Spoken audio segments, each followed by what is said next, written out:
بسم اللہ الرحمن الرحیم۔ توبہ استغفار کرنے والا بندہ اللہ تعالیٰ کا محبوب بن جاتا ہے، اللہ تعالیٰ اس کو پسند فرماتے ہیں۔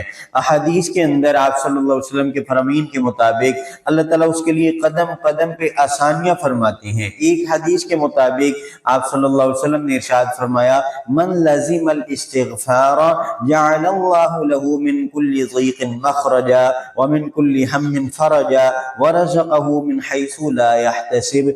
ترجمہ یہ ہے، جو کوئی استغفار کو لازم پکڑ لے اللہ تعالیٰ اس کے لیے ہر تنگی میں آسانی، ہر غم سے دوری کا سامان پیدا فرمائیں گے اور اسے ایسی جگہ سے رزق نصیب فرمائیں گے جہاں اس کا گمان بھی نہیں ہوگا۔ یعنی استغفار کرنے کے 3 بڑے فائدے آپ صلی اللہ علیہ وسلم نے ارشاد فرمائے اس حدیث میں۔ پہلا فائدہ، ہر تنگی سے نکلنے کا راستہ پیدا ہوگا۔ دوسرا فائدہ، ہر غم سے کشادگی پیدا ہوگی۔ تیسرا فائدہ، اللہ تعالیٰ اس کو رزق وہاں سے دے گا جہاں سے اس کا وہم و گمان بھی نہیں ہوگا۔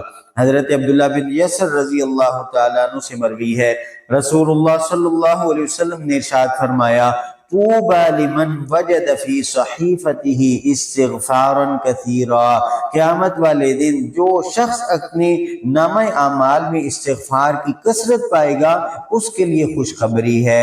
استغفار کرنے سے اللہ تعالیٰ بہت خوش ہوتے ہیں۔ حضرت انس رضی اللہ تعالیٰ عنہ سے روایت ہے، نبی کریم صلی اللہ علیہ وسلم نے ارشاد فرمایا، جب بندہ اللہ تعالیٰ سے توبہ کرتا ہے تو اس کی توبہ سے اللہ رب العزت اس سے زیادہ راضی اور خوش ہوتے ہیں جتنا کہ تم میں سے کوئی اس وقت خوش ہوتا ہے کہ اپنی سواری پر جنگل و بیابان میں جا رہا تھا، اچانک وہ سواری اس سے گم ہو گئی، اس حال میں کہ اس پہ کھانا بھی پینا بھی رکھا ہوا ہے، اس کا سامان بھی رکھا ہوا ہے۔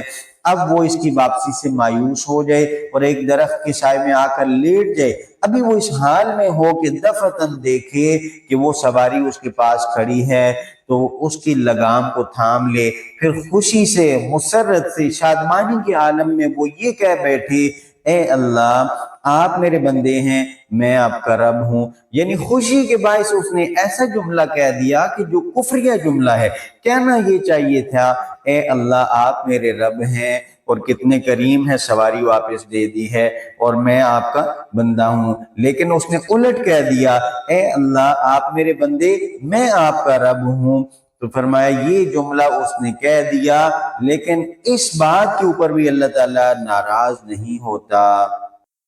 اور اسی طرح حضرت ابو سعید خدری رضی اللہ تعالیٰ عنہ سے روایت ہے، آپ صلی اللہ علیہ وسلم نے ارشاد فرمایا، بے شک شیطان نے حق تعالیٰ سے، اللہ رب العزت سے یہ کہا تھا، اے میرے رب تیری عزت کی قسم میں ہمیشہ تیرے بندوں کو گمراہ کرتا رہوں گا جب تک ان کی روحیں ان کے جسموں میں موجود رہیں گی۔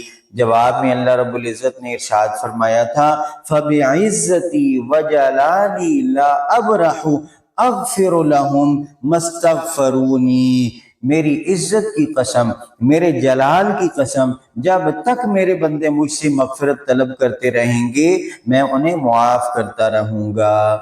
اس لیے میرے بھائیوں، ہم میں سے ہر ایک گناہ گار ہے، خطا کار ہے، ہر وقت استغفار کرنا چاہیے، اور بڑا استغفار آدمی نہ کر سکے تو چلتے پھرتے استغفر اللہ استغفر اللہ استغفر اللہ یہ کہتا رہے، یا استغفر اللہ ربی من کل ذنب واتوب الیہ یہ کلمہ پڑھتا رہے، یا یہ کلمہ پڑھتا رہے، استغفر اللہ الذی لا الہ الا هو الحی القیوم واتوب الیہ۔